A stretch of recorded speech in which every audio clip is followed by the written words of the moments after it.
اوعدك ان الفيديو ده هيغير حياتك.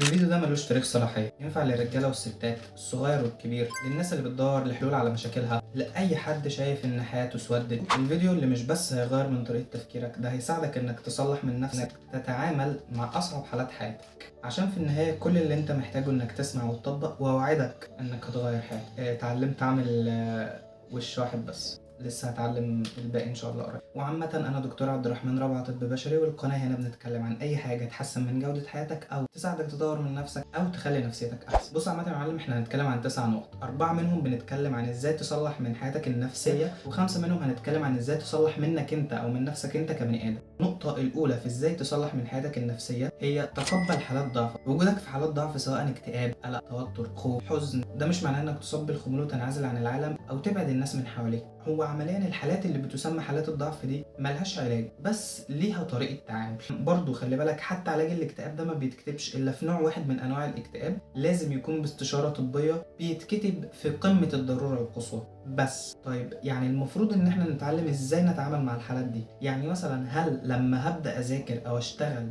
وانا في حالة من حالات الضعف دي هتعامل بنفس الطريقة اللي هبدأ فيها واذاكر او اشتغل وانا مبسوط والدنيا بالنسبة لي تمام؟ اكيد لا. فانت المفروض انك تحاول تفهم نفسك وتتقبل حالات الضعف اللي انت موجود فيها دي، وتفهم ازاي تتعامل في حالات الضعف وازاي تتعامل في حالات القوة. وفي كلتا الحالتين انت لازم تتعامل، ما ينفعش تفضل قافل على نفسك ومنغلق عن العالم. 2، لازم تتعلم ازاي تتعامل مع حالات الضعف دي. احنا قلنا في اول نقطة ان انت لازم تتقبل حالات الضعف دي، بس ما قلناش ازاي تتعامل معاها. لازم تعرف انك ما ينفعش تنغلق عن العالم خالص. طب ايه في المقابل ممكن اعمله يخليني اقدر اتعامل مع حالات الضعف دي؟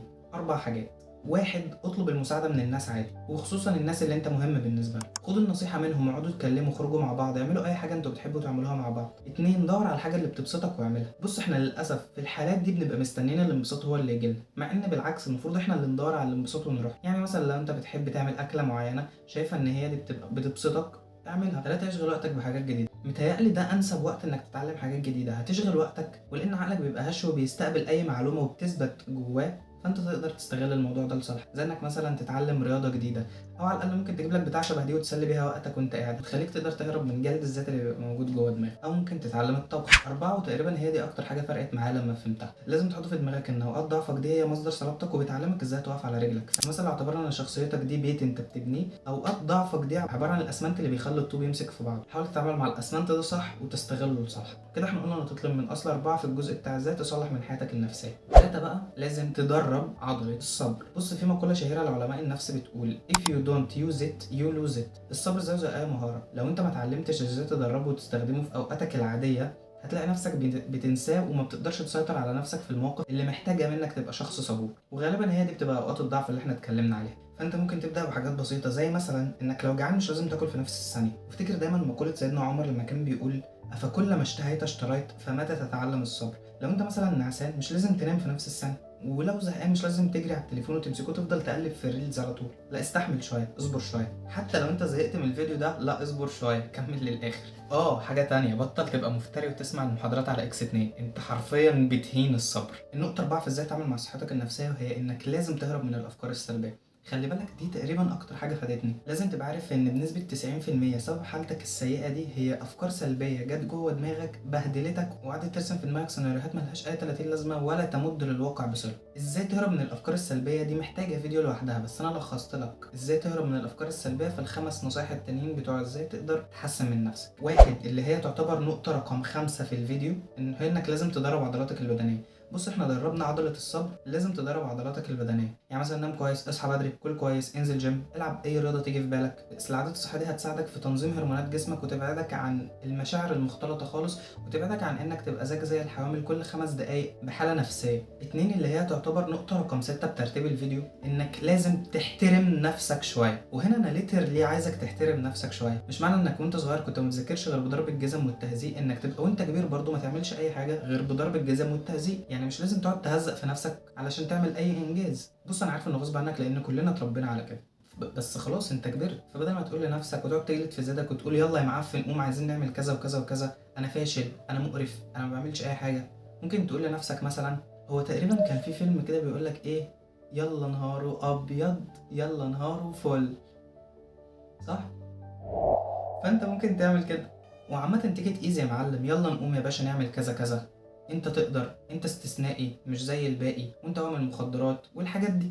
7، وهي انك لازم تتعلم تعمل علاقات مع الناس وتظبط علاقتك مع اللي حواليك، وده مش بس عشان تبقى شخص اجتماعي، لا ده علشان تبقى شخص احسن من حيث اكتساب الخبرات.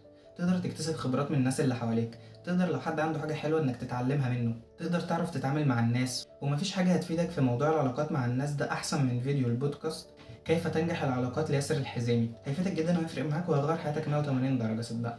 8، تابع نفسك وتابع التقدم بتاع حياتك. بص انت حياتك بتبقى عاملة زي المسطرة، بس المسطرة بتبقاش كده، المسطرة بتبقى كده. النقطة هنا دي هي قمة ازدهارك، النقطة هنا دي هي اللي اسمها البلاك دوت، نقطة بيبقى موجود فيها كل الحالات السيئة اللي انت بتمر بيها من اكتئاب وقلق وخوف بقى وتوتر وحزن وكل الحاجات دي. طول ما انت طالع لقمة ازدهارك، لو وقفت في اي لحظة وما طورتش من نفسك انك توصل، هتلاقي نفسك بتتزحلق تلقائيا من غير ما تاخد بالك. فتخيل نفسك دكتور نفساني وبتتابع نفسك، وكل ما تلاقي نفسك هتقف في نقطة معينة، لا ادي نفسك زقة. بتدي نفسك زقة ازاي؟ بأي حاجة من ال7 اللي فاتوا، أو بنقطة رقم 9 اللي هي تعتبر أهم حاجة في الفيديو، وهي إنك لازم تصلح علاقتك مع ربنا. بص لازم لازم لازم تصلي.